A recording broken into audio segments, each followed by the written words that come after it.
everything working? Hey guys, Mia here.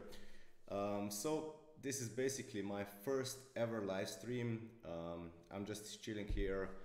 I'll basically look for some clients. I'm collecting some leads to basically find emails of potential clients that I want to get in touch with and potentially work with them. So I'll just chill here, collect some leads so you can see how I do it. Basically browse through AngelList and find emails using hunter.io to basically use the email verifier to verify those emails and then put them into my outreach template here. Basically I'm using Google Drive for this. So that's what I'll be doing. Okay, just a sec, Angular Jazz. I'm just getting the ins and outs of OBS, so sorry if this isn't exactly the perfect stream. Okay, sound should be a bit higher now. So yeah, that's it. Basically this is my template. I'm here on AngelList and I'll just go to find potential companies.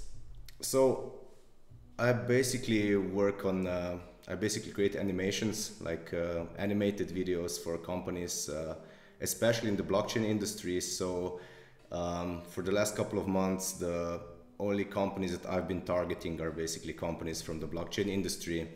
And AngelList is just one of my sources for potential clients. So I'll just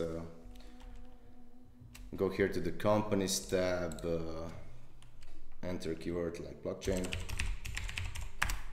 And since I continuously contact clients, I have to sort them by joint. So you can see that, whoa, there's a lot of blockchain companies joined in July here.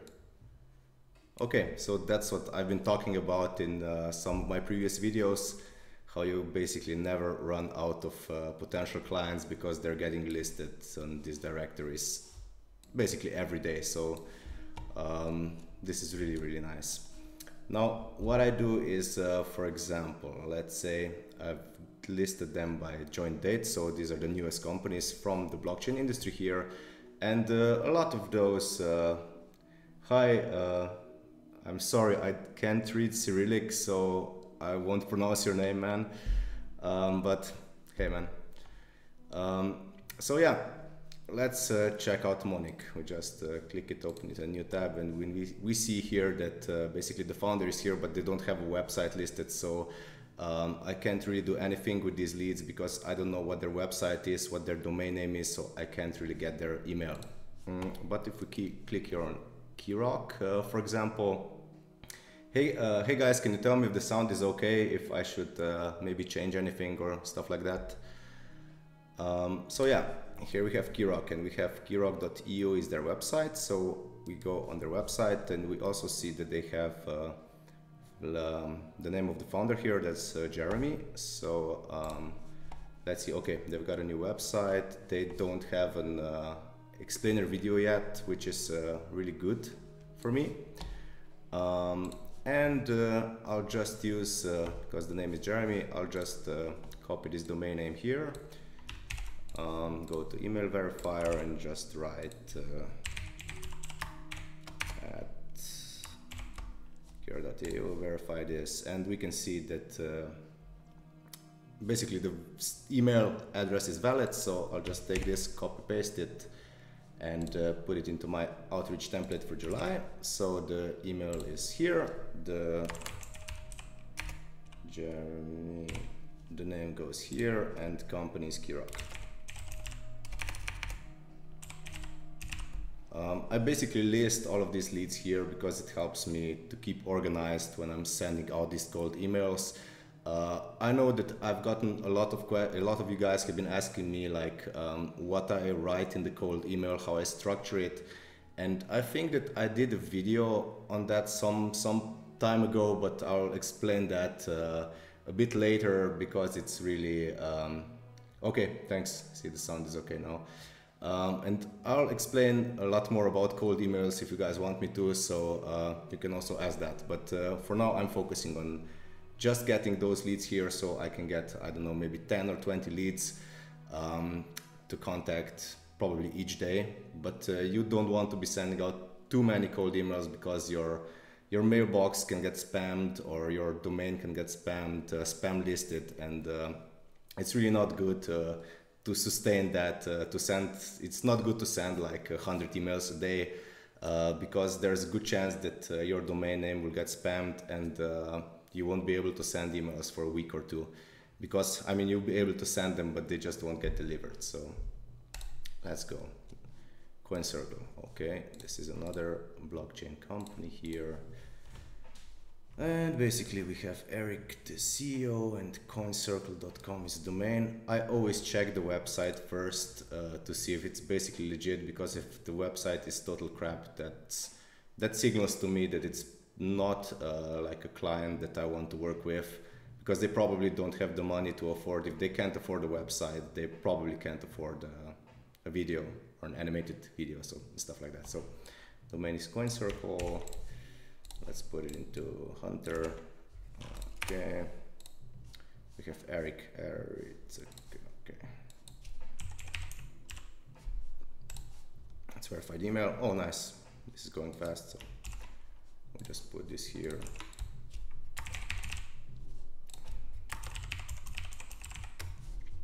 And we can go to the next one. So Lazy Cash. I think this won't be anything good. Yep, no web address, global head chain. This is like something blockchain powering infrastructure. Okay, this looks good. Jeets token, Michael Kaufman. Okay, for example, let's say here, oh, this domain is under preparation. So I can probably check if the email exists, but I have a feeling that this just won't work. So just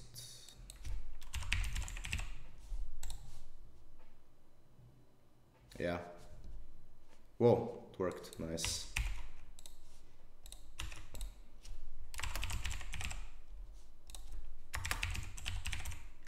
So this is basically the process that I use to contact potential clients. But the thing here is that you have to be, if you want your cold emails to have a really good, or at least be semi-successful with it, you really need to do like really highly sniper targeted leads.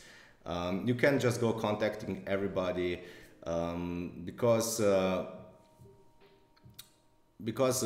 you just spam your email domain, and you'll be contacting people that aren't relevant to what you do, and some people just don't like that, and it's also a waste of time. So basically, it's the best thing that I found out for me is that I actually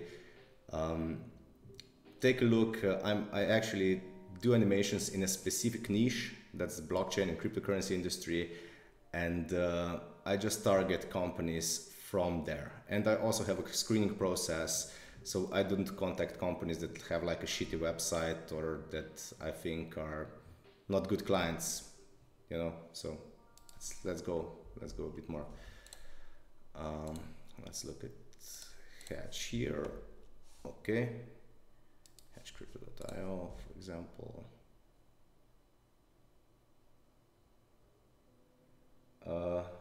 Hi DM EPKT.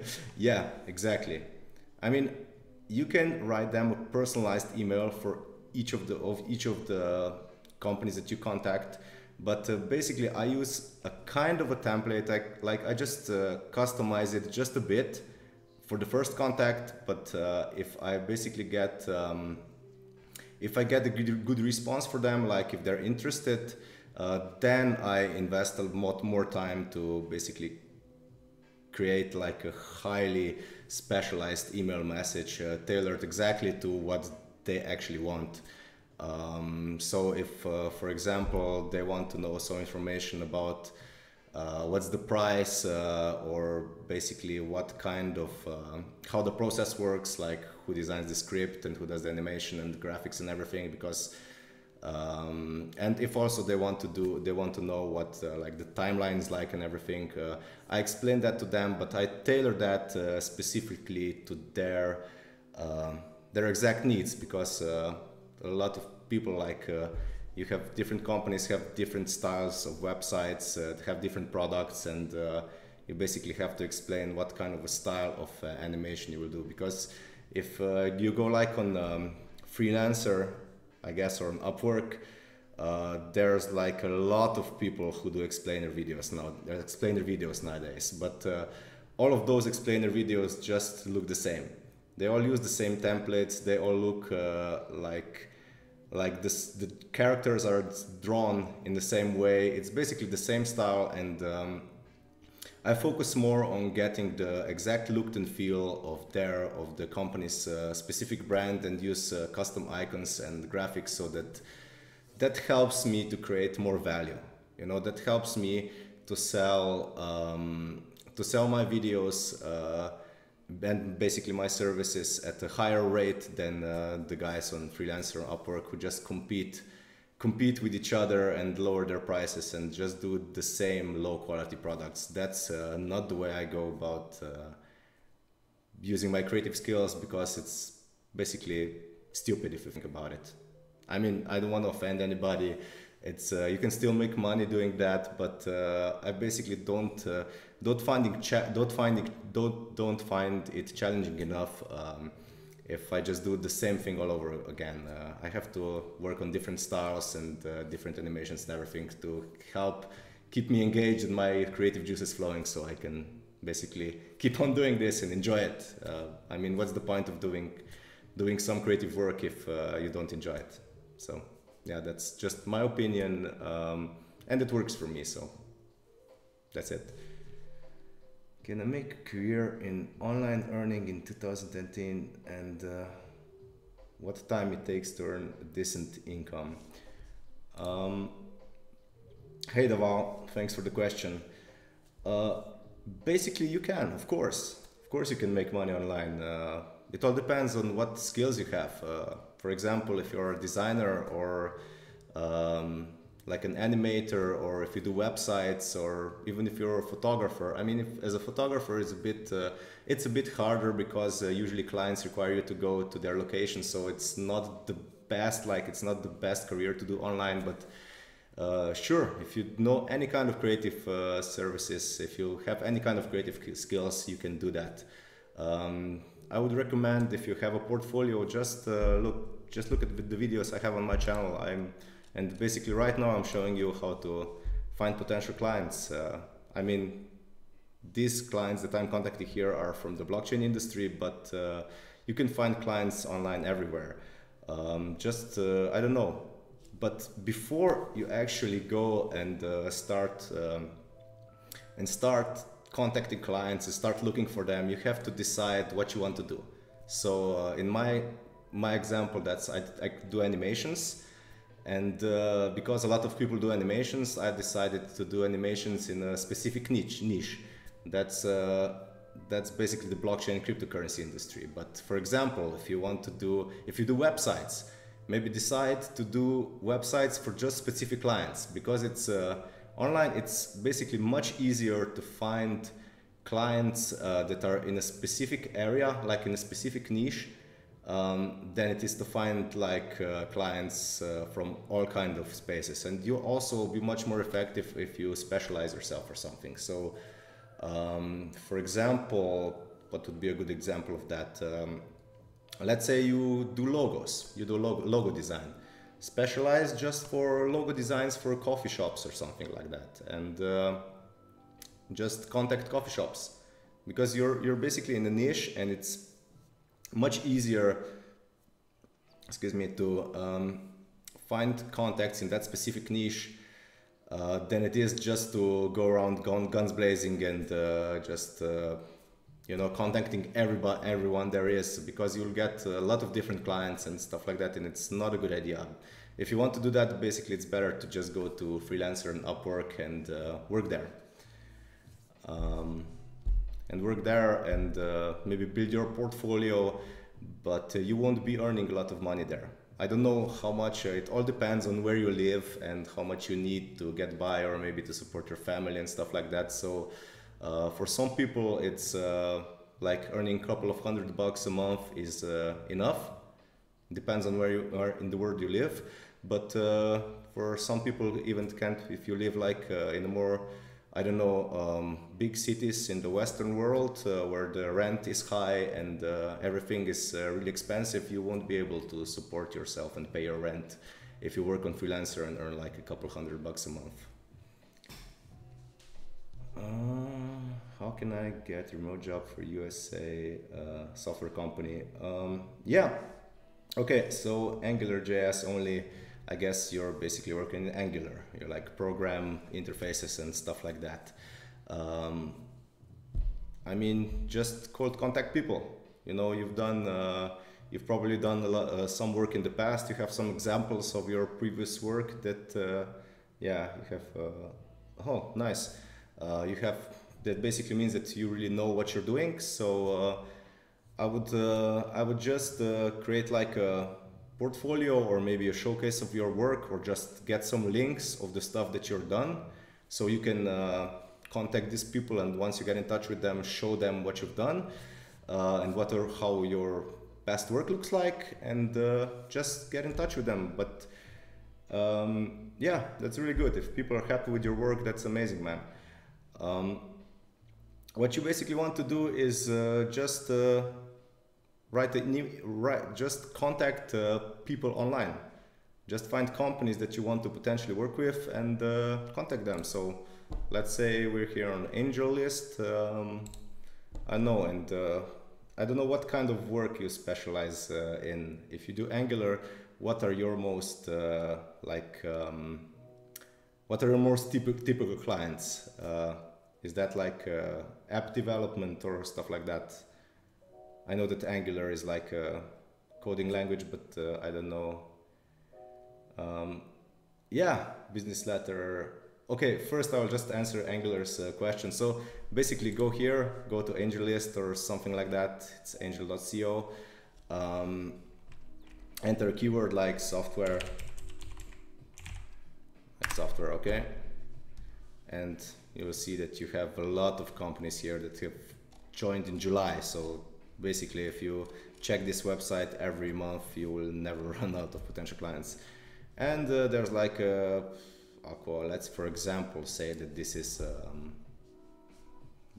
some company from Toronto. So basically it's from Canada, which means that they're probably a high-paying client. I don't know, but I'm just assuming. So you can see that here's the name of the founder and their website, and you basically use the process that I've explained before. You find the email of this guy or of basically a decision maker in their company and send them a cover letter. But the thing is, you won't get a job from the first email you send. You have to be consistent and send emails and start building your career slowly. And once you get one client, they will recommend you to another probably. And if you keep contacting clients all the time, soon you will be able to build your client base. So I hope, oh yeah, nice.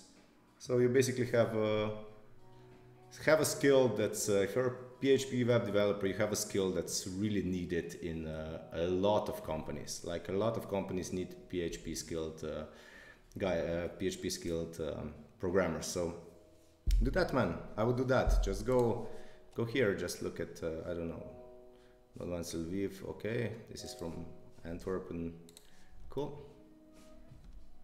Okay, you can see you have the founder's name and here. Yeah, remote jobs are really popular. I have a friend who runs a company that they basically develop apps for clients from the United States and from Silicon Valley. But this guy basically outsources all the work. So he finds like a client, like a startup who have the funding and they need an app done.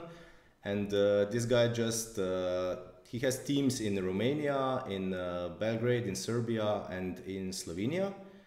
I think it's around 20 people. And all he does is just, he runs the project. he contacts the client gives him the briefing and everything, and they give him the money, and basically he outsources it, and then delivers the product.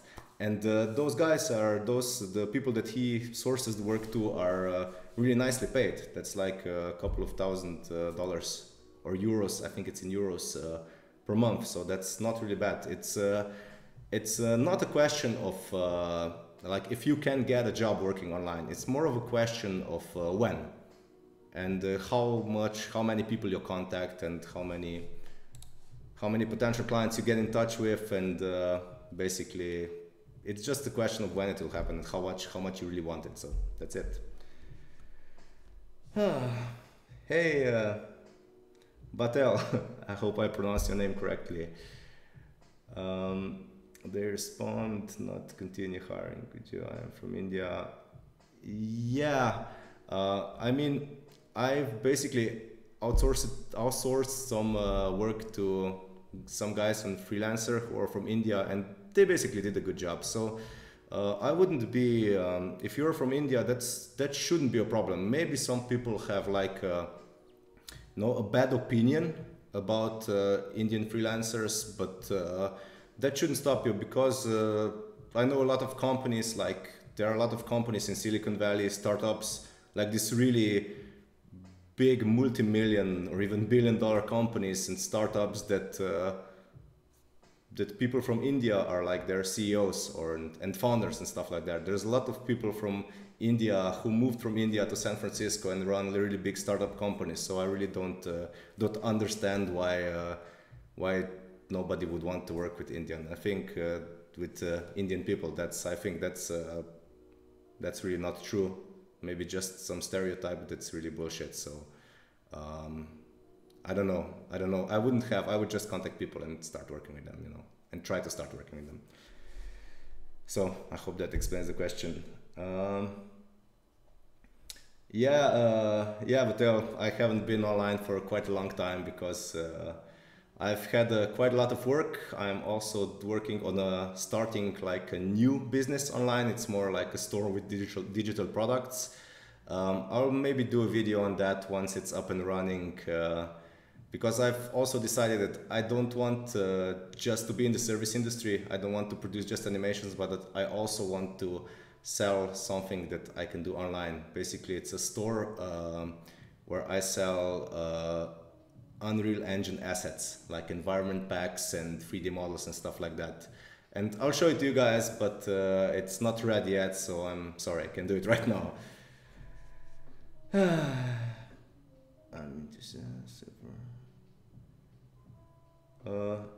But just send me an email.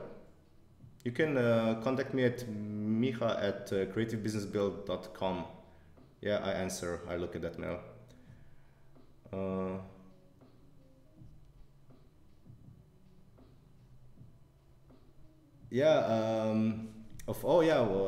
It's angel.co. Is this one? Wait. I'll just paste it in the chat here. Here you go, man. This angel list is really good because all the startups get listed here in a lot of companies. Okay, so I wanted to wait. Oh, business cover letter writing tips for Ashok.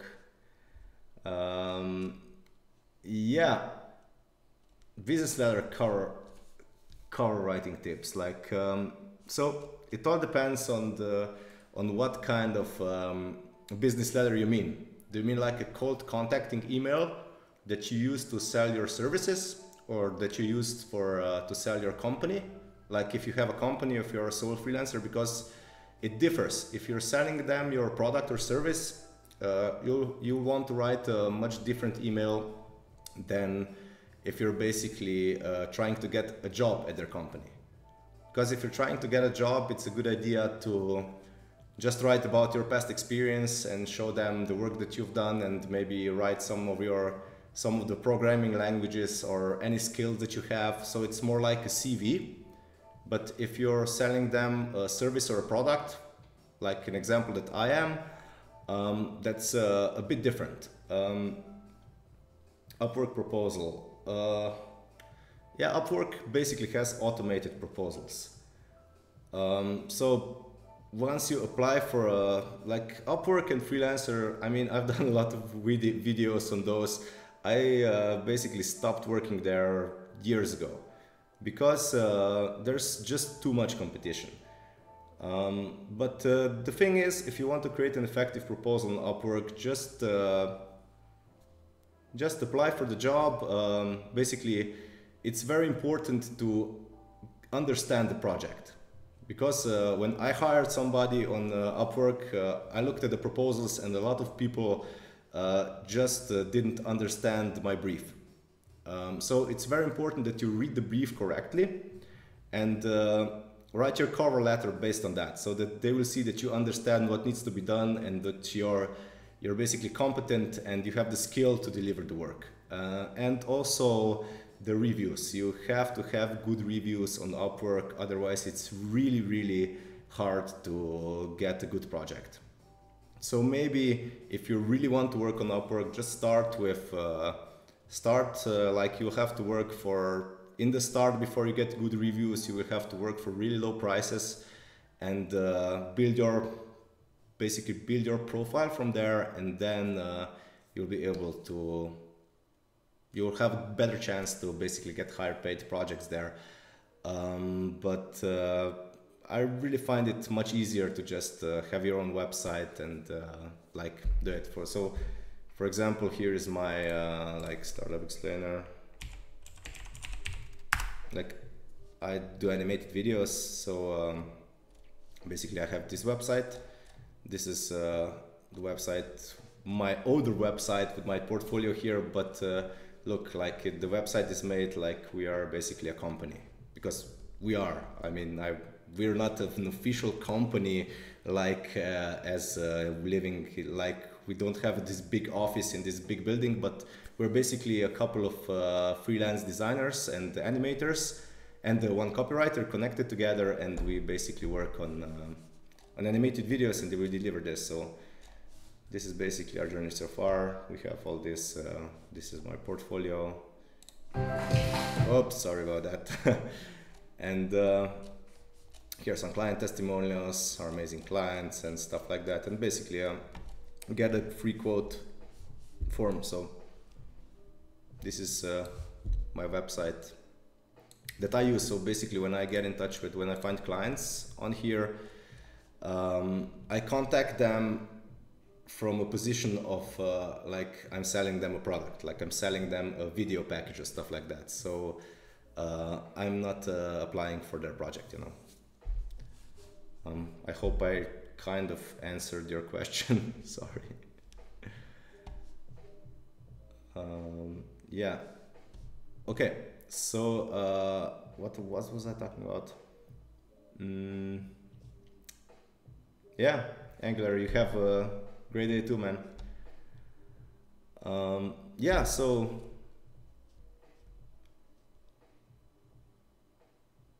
yeah, it might seem mind-blowing at first, but I think that I created a video on the first $1,000 I made online.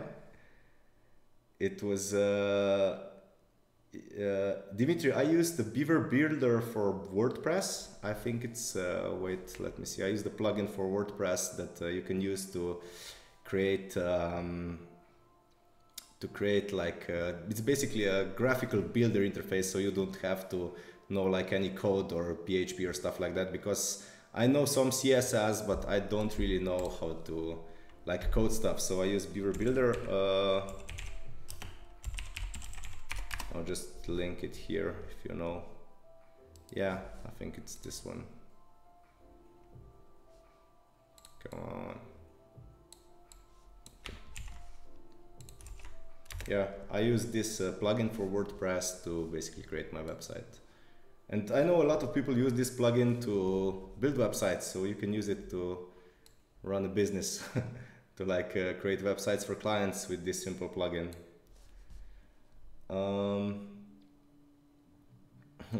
Thanks, my channel, man. That's thanks. Awesome. I'm really glad to hear that basically the content is helpful, and some people get clients based on my contact. That's basically why I started this this channel. So back to my story, Batel. The thing is that I started from Slovenia. That's like an Eastern European country, and it's an Eastern European country where the standard isn't really high. And I started looking for potential clients to create an animated video for. And I was just searching on Google for like clients from the United States, and I was saying like I was looking for, at the time I didn't know that it's better to contact clients directly, so I thought that it might be a good idea to basically work for an agency, because agencies have clients from the United States and they will outsource that work to me. So I found out that that isn't like the best idea in the long term. It's better to get your own clients directly, but I was doing that at the time. So I basically contacted an agency from LA, and I showed them a couple of videos I did before, and they were interested in working with me. So we agreed on the price of $2,000 for a 90-second video, and the guy just told me, yeah, send me the PayPal invoice. So I sent the PayPal invoice, and the next morning when I woke up, I saw $1,000 in my account, and that just really blew my mind, you know, because I was really used to, you have to experience that. It can be $100, it doesn't matter. What matters is that you experience that it is possible, you know, it's possible, because I was used to working with these local clients, really shitty local clients that didn't want to pay for the work, or they wanted to work done really cheaply. And it was just a total pain to work with local clients in Slovenia. So that really opened up my mind, and basically once I got that first taste that you can, basically the confirmation that you can get like a project from the other side of the world, that was when I went all in and started doing this full time and really contacting clients. And I did a couple of more projects for the local clients until I got to a point where I just work online, and that's it, man. That's it. Yeah, let's go. Okay, so I'll just go here and go back to my blockchain.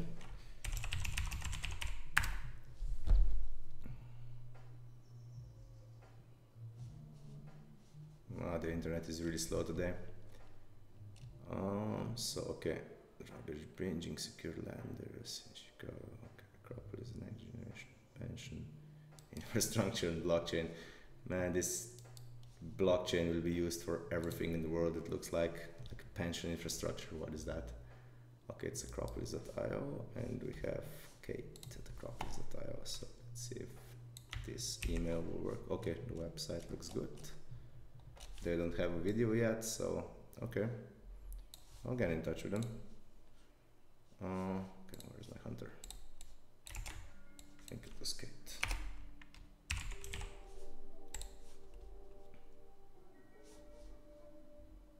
Okay, so this doesn't work, and there was also Kate Kurbanova.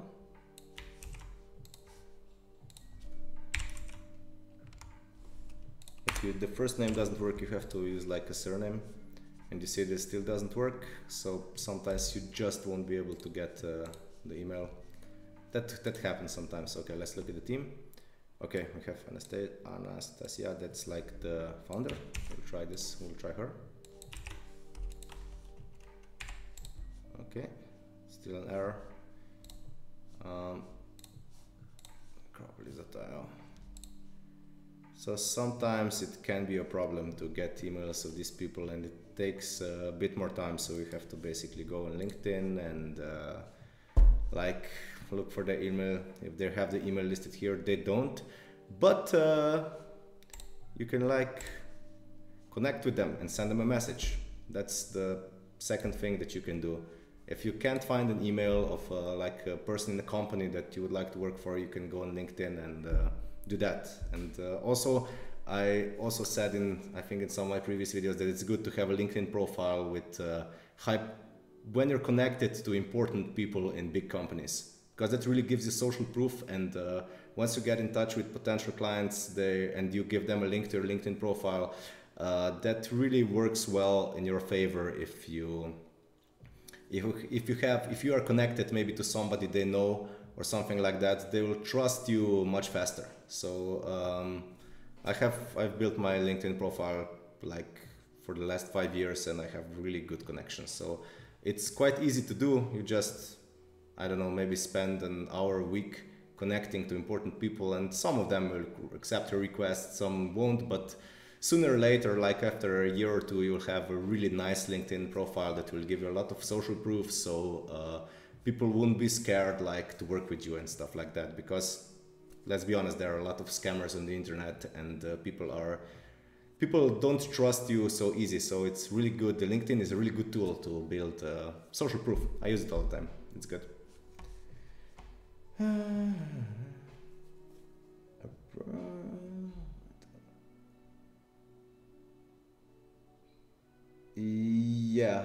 Yeah. Formal English is really important. Like, you don't have to be like total perfect English, but it's good that your English is on a really nice writing level.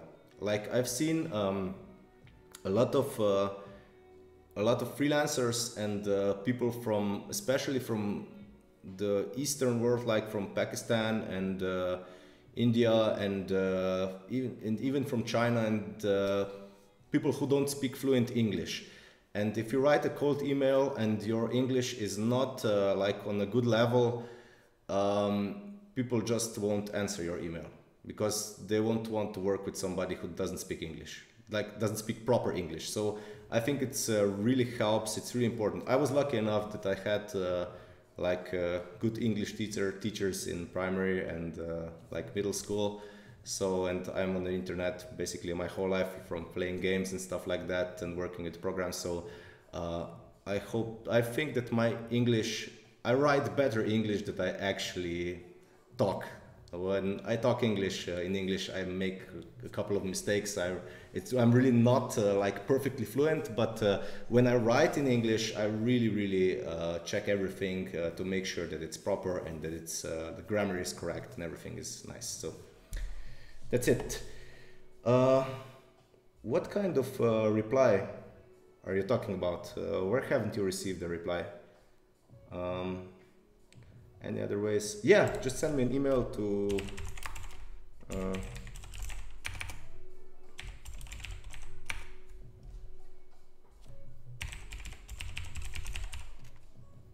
yeah, but you can send me an email to this address, and we can talk if you want more. Yeah, here it is. Oh yeah, I'm not answering emails right now. I'm doing the stream, man. I'll check the email later.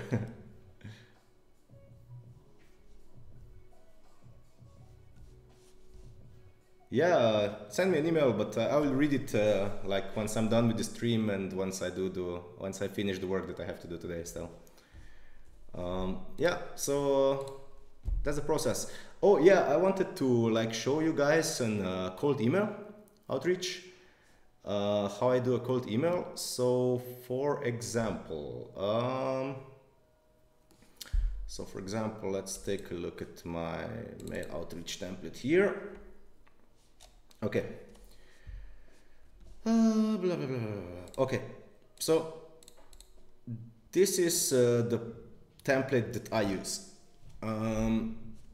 Basically I have other templates, but I'm testing this exact one right now. So like cooperation proposal isn't maybe the best subject, so it's more like I don't know, introduction or maybe project, or maybe possible, or I don't know, I mean, okay, even cooperation proposal can work. There's also a little trick in the subject line that when you send emails to contacts, when you send emails to potential clients, use like this one. In the subject line, just do reply and then write the cooperation proposal, or I don't know, PHP programming or whatever. Because people, there's this is a little trick that I found, and a lot of marketers use this one. People, when they see the read, they really open the emails much. You will have a much better chance of that people will open your emails. So I do the hi, name of the client, obviously, and then what I first do is like I apologize for the cold outreach without apologizing. So I don't say I'm really sorry for getting in touch, but I say something like, hope you don't mind the cold outreach. And then I introduced myself. I'm Miha, the founder of Blockchain Animated. Yeah, this is my new site, but I use this also for startupexplainer.com. This one is exactly targeted at blockchain businesses, where we produce animated videos for marketing blockchain and cryptocurrency projects. Some of our clients include Utrust, Uphold, and Bitstamp. Like, these are big companies from the industry that I've worked with, and I've gotten in touch with them through cold emails. So this is almost exactly how I got the projects from these big guys. So we have also done a lot of presentations for platforms and ICOs. Like ICOs are also really popular nowadays, so I use this. I'll change it in the future when something else comes. So yeah, have you considered creating a presentation video for company? Like, here you insert their product name or company name or stuff like that. Let me know if you're interested and we can talk more. Also, feel free to check out our work, and looking forward to your reply. Best, Miha. This is it. I don't complicate things. It's really simple. They can read it in like 10 seconds, and that's all that you need to do. Like, I get in touch with them, and then I usually, if I don't get a reply in a week, I send them a follow-up mail. And if they're interested, they'll just get right back to me, and probably the first question is, what's the cost? Or, we're looking to create a video for, I don't know, our tralala, and what would that cost, or how long will it take to produce, or stuff like that. And basically then, once the introduction is made, then I start talking to them like a bit more in detail, and then all those longer emails come when everything has to be explained, and basically everything has to be put in place so that the project can start and the briefing is correct and everything. So that's it. You got to know the Future Score Kit. What do you think about their approach using strategy for design clients? Dude, I don't know about this. I've never heard about it, but I can just Google it fast. The future freak exercises to define brands.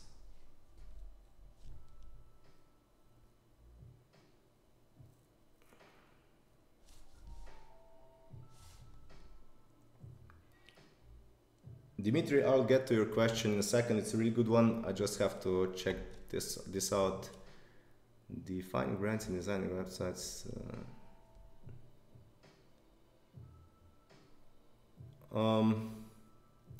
I'm not sure, but I think that this like, okay, the reviews, I can check the reviews, but reviews can be faked. So yeah, I don't really read reviews, because reviews can be like, you can upload your own reviews and make them 5 stars. I'm not sure about this. I mean, I bought a couple of books in the past about marketing and stuff like that, and really all these books usually tell you is that you really have to value your work. Like, that's the core principle of all of this, is value your work. Like, believe in yourself and in your work, and they will like sell you the dream of not working, like setting your price and being there, and like not doing anything to, maybe not lowering your price a bit to get the deal or something like that. So I'm not usually a fan of these courses, and also like, I don't know, I'm not exactly sure about this. I don't know about it. I haven't really checked it out, but from what it looks like to me, at least in my opinion, it looks like a quick money grab. Like, they want your $500 so that they will tell you that you have to value your work, and you still won't know exactly how to get in touch with clients or contact them. And also the thing is that the more you work, the more you will develop like your communication style, and basically the more you will be able to start like valuing your work and get better prices and better clients, because it all comes from practice. Like you can read I don't know, you can read thousands of books, but it's much better to do free projects and maybe get in touch with 1,000 clients instead of reading 1,000 books. You will have much more from that, because it's not about the philosophy. You need to have just like you need to be professional, you need to do good work, and you need to like contact a lot of clients or use some other way to get your work in front of a lot of potential clients who will need your services. That's it. There's no other way. At least, I don't know, maybe if I don't know, you have some political or some really lobbyist stuff and people give you work because they know you or you're a cousin from this really rich, I don't know, some business owner, and they give you work because you're their, I don't know, cousin or something like that. But if you're not there, it's better to contact clients than to, like, you're better off earning $500 online than spending it on this, probably. At least my opinion, sorry.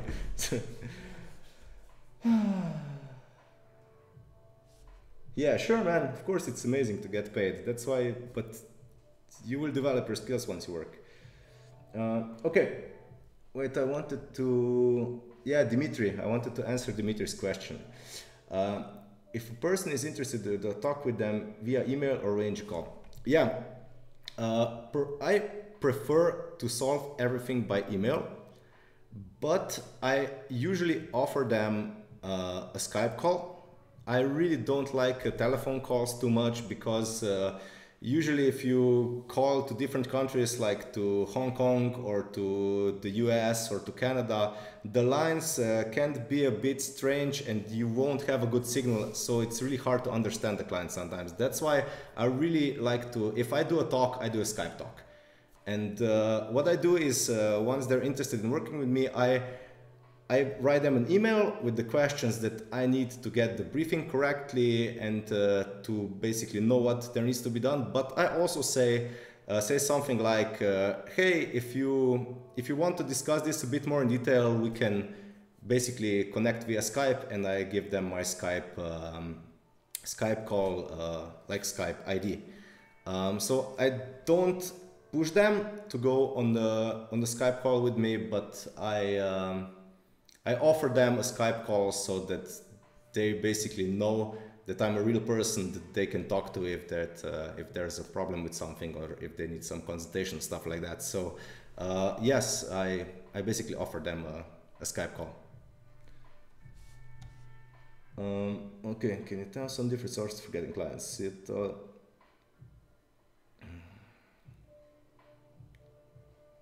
Yeah, MD Afjal Hossein, hey.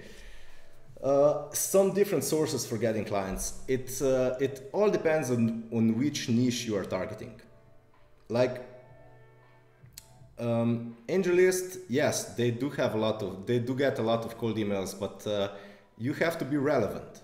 You know, if I'm working on blockchain videos for blockchain cryptocurrency industries, I'll contact people from the blockchain industry. And if that guy who works in the blockchain industry has a company there, is looking for an explainer video, and they see like this explainer video company who does videos for all kinds of companies, and they see my company where I basically do videos exactly in their industry, like just videos for the blockchain industry, of course I will have a much better chance of getting that job, you know, because how many? Yeah, I usually do 10 to 20 emails a day, because I don't want my mailbox to get spammed. I don't want my domain to get spam listed, and I usually do that once when I have the time. When I'm not working on a project or I'm not talking with the client and working on another one, I do that. I constantly send emails. But once I'm really working hard on a project or a couple of projects, then I usually just send emails, like 10 emails a week, because unfortunately I can't handle more than 2 to 3 projects at a time, because it just takes a lot of time to design the whole complete storyboards and get everything in place and stuff like that. It's just the nature of the work. If I want to do good work, I need to have like enough time to do it, and I don't have like this. If I had like a team of 10 people or 20 people, I would be like maybe I could do more projects, but what I like, and I don't mean you don't have to do that. It's just a decision that I've made. I like to focus on quality, so I basically focus on getting less projects, but projects that are better paid, like paid more, and also that are for more premium clients. They are a bit harder to get, but once you build a good portfolio, you start and you like work for somebody from the industry, they will recommend you to their like colleagues and stuff like that, and you will be able to get other good projects.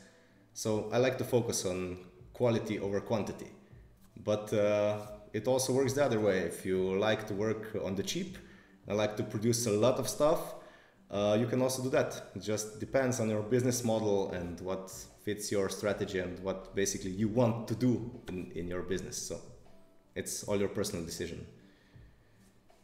How many clients you get from sending emails? Yeah, basically my reply rate, like from the emails and the follow-ups I send, usually I get at least half of the people that I've contacted to get back in touch with me. Now, what the conversion rate is, from around 100 emails, I usually get, like if I take the complete average of the last year, I guess that I would say I have to send out around 150 emails to get one solid project. So if I like get these emails out there daily, it probably takes me 150 emails on average to basically get a project. And but the thing is that once you get a project, no problem, man. Once you get a project, I mean, it sounds really bad, you know, 150 emails to get one project. But the thing is that once you get one project and start building your relationship with the client, once they need another video, they will basically contact you if you've done good work. They will also recommend you to their client, to their friends. So it's a snowball effect. Like it's really a slow start, but once you get going, you will have so many projects that it will be really hard to keep up with. So yeah, so that's not bad. I mean, it would be bad if you had to send out like, I don't know, 10,000 emails to get one project. If that was the case, then I would probably be like doing something else. What's the average conversion from interesting prospect to project?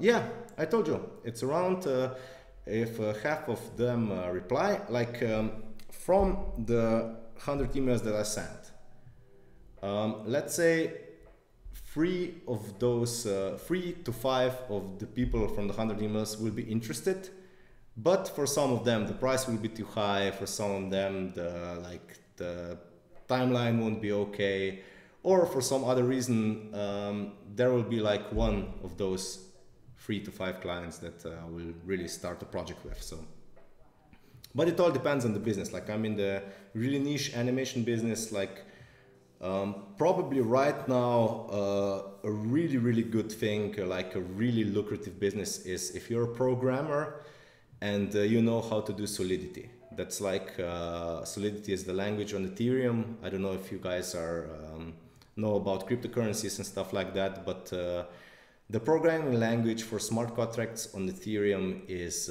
Solidity, and people who know how to program in that language, they can work everywhere in the world right now. It's really amazing how much how needed people are who know how to do it, and there are not a lot of people yet. So if I was a programmer, I would definitely go that route. In my industries, like I do animations and that stuff, but that's also the reason why I'm trying a new business venture that's models for Unreal Engine, for Unreal Engine developers, and I'll do a video on how I set up that website and everything once I have it in place, so we'll be able to talk about that a bit later. What makes a client trust a freelancer? Hey Nicholas, before hiring. It's all about social proof, man. You have to have a good LinkedIn profile with high quality connections that they can basically check. And how I do that is through LinkedIn. Like if I get in touch with the client and they look at my LinkedIn profile, there's a really good chance, because I'm in the specific industry, that we will also have a couple of shared connections. And if it's happened to me that some people weren't sure of working with me, so they said, can we do a background check on your services? Like they said that they were really interested in my animations, but they weren't sure if I was like legit. So I just gave them a couple of emails of some of my past clients, and that I was like good with, and I said to them, look, here are the emails of the people that you can contact. You can do a background check on me. And basically they contacted one of my previous clients, and they said that I'm good to work with, so they were okay. But that happened only one time. So one time in, I don't know, 50 projects. So I think a good LinkedIn profile with a lot of connections should be enough for people to trust you online. Yeah. How clients pay me? I mostly use PayPal. Like I have a business PayPal account, and I send them a PayPal invoice, and they pay. Like there are rare examples where they don't have the option to use PayPal and then just like do a bank transfer. But I usually don't like bank transfers because they take a long time. Like they can take up to a week if you want to transfer money from Europe, like from Europe to US or back and forth. It can take a week, and you really don't know. A week is a long time, you know, like a project can be finished in a week, and they can say that they send the payment, and you don't know if they did that. That's why I like PayPal. It has like really high fees. That's why I also accept cryptocurrency for payments, like Ethereum and Bitcoin, which are practically instant. Like, I mean, it can take an hour if the network is congested, but that's what I also use. But PayPal and crypto are my two go-to payment solutions. Yeah. Importance of getting a drink, fine arts and graphic design, and yeah, basically, yeah, no problem, Nicholas. What do you think about the value importance of getting a degree in fine arts? Yeah, basically, I'm an art class, like not an art class. I went to art and design college. I finished 4 years, then I just didn't get a diploma because I was working. I started working and I just didn't have the time to do it. Maybe 1 year I will go back. But the thing is that I really got some good fundamentals on color theory and on typography and on drawing and stuff like that. But from, at least in my opinion, from my experience, I've learned like 10% of what I know in college and 90% on my own, or basically when I used to work it's a good, if you're just starting out as a designer and you don't have, or any kind of creative, and you don't have really good skills, I would really recommend that you get a job at an agency where there is a lot of work to be done. I worked for 2 years before I started freelancing and working on my own. I basically was working in an agency, and basically in 2 agencies. I was in the one for 1.5 years, then in the second one for half a year. And there were advertising agencies, they had good clients, and I was there designing stuff and doing animation, stuff like that. And like, it was crazy. It was really crazy. Like the deadlines were always overnight. Like, it was really insane. But under pressure, you have to learn the skills, and you have to deliver good work, and you have to learn the responsibility. And that really helped me like that really helps me today, because I stick to the deadlines. I have this good work ethic usually. So it's basically a good thing to start working at an agency. And back to the question, I learned 10% in college and 90% and everything else while working in agencies and with clients, and basically Googling how you do stuff, like watching YouTube videos on how you use, I don't know, different brushes in Photoshop, or how you work on After Effects, or maybe I used some Linda tutorials for After Effects a long time ago. Basically, I learned most of the stuff online and in agency work, so that's it.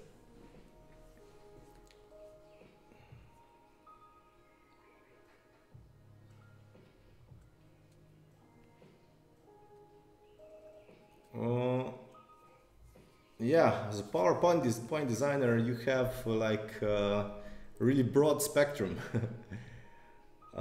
So, I mean, that's a bit different. As a PowerPoint designer, you can do a lot of things, man.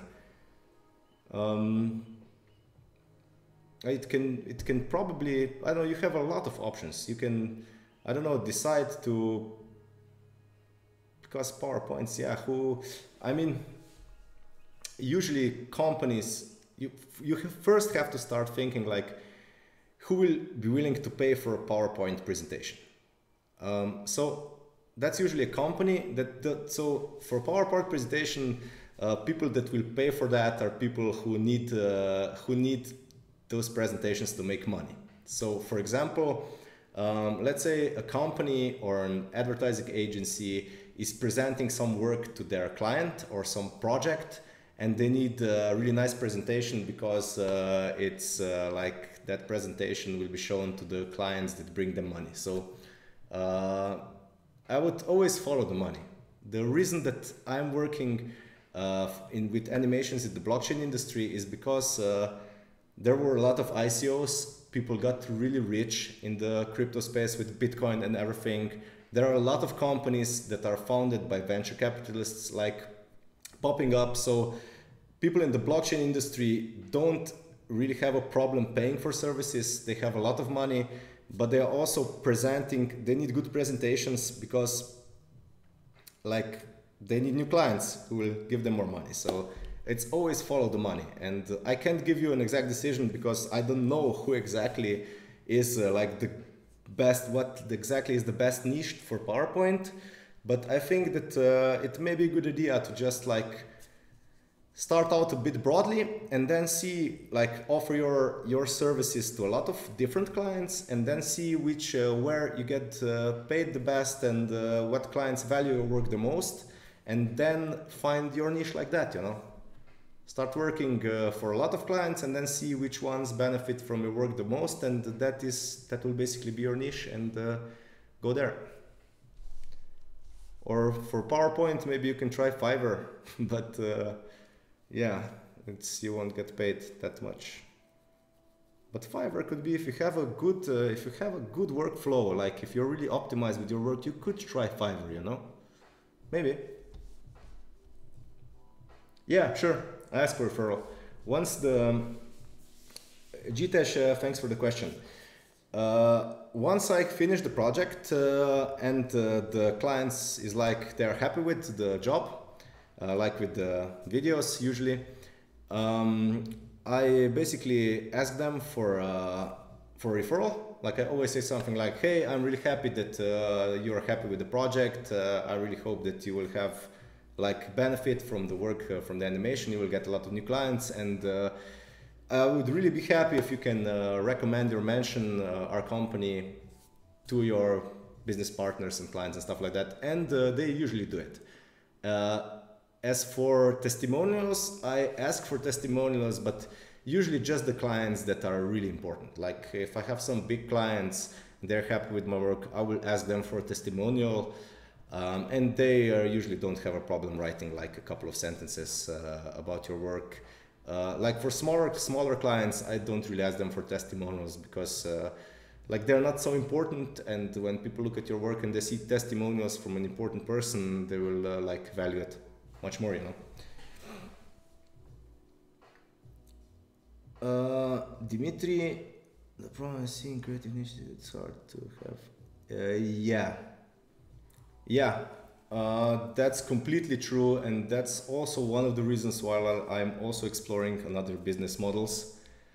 Um, like the thing is that usually it's a one-time gig, or if they need some, like if a client needs some more videos down the line, maybe once they update their website or if they develop new products. Like I have a client who have done, I think, 5 videos already for them for their product, but it's really like a big product that needs a lot of explaining done.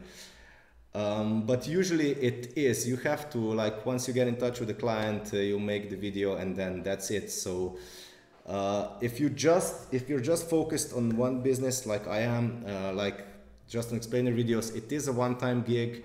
And I was thinking about that some time ago, because it would make sense to maybe offer them like some, I don't know, some marketing or something like that. In addition to my, like, maybe when I sell them the explainer video, I could probably like offer them some traffic driving, like marketing. For example, let's say I get them views from relevant people on that video, for example, like market that video that brings them like new customers to their potential audience, and maybe, I don't know, set up a recurring plan with them for, I don't know, you give us X amount of money each month for the next year, and I'll bring, like, by ads or something like that, to get your videos in. For example, if you're doing videos, might be a good idea to sell that like in combination with YouTube video ads, because YouTube ads are, you usually have Facebook ads, Google ads, like the search network ads, and YouTube ads are something that really has a lot of potential, and a lot of people haven't really explored it yet. So and also I've seen my explainer videos in a lot of YouTube ads for the companies, so it could be a good idea to maybe try to sell them something like that, maybe. Yeah, no, I don't offer additional recurring services. I think I just talk. Yeah, I should. I really should, because once you get the client, it's really stupid to just do one thing for them, because you've established trust. They know that you deliver good work, so it would only make sense to basically offer them some other stuff. But I'm not like an advertising agency. I'm just focused on producing videos, at least for the time being.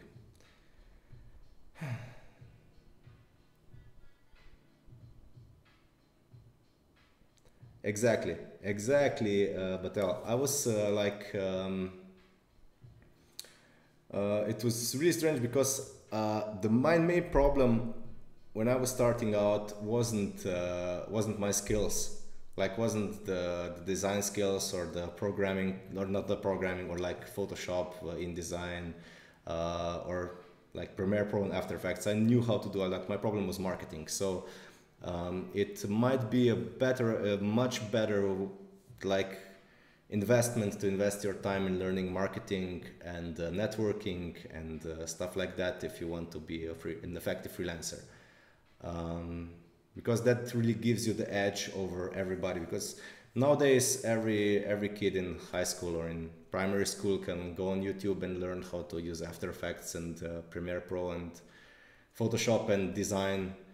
But not a lot of people know how to do marketing properly. That's why so many people go to freelancer and Upwork, because the projects are already there, because they just go there and they work for low prices, because they don't know how to do their own marketing, how to get in touch with clients. And that's what I try to teach on my channel, like to explain how I do that.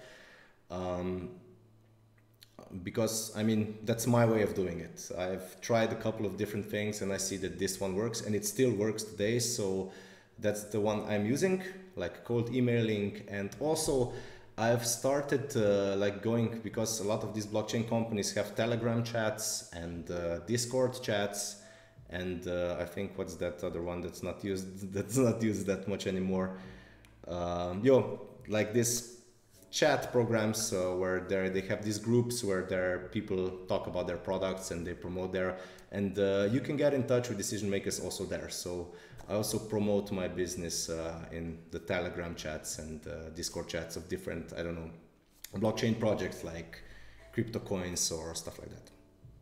Sorry. So yeah, that's it for today, guys. I'll probably wrap this up soon. So thanks for listening. Thanks for joining my stream. I really had an idea that I will collect the leads, but it's much better to talk to you guys. Thanks for joining me. If you have any questions, feel free to leave them in the comments below, and I hope to do another stream soon. So that's it. Yeah, but sorry, I'm really running out of time here, but I'll answer your questions next time. So thanks, guys, and I'll see you.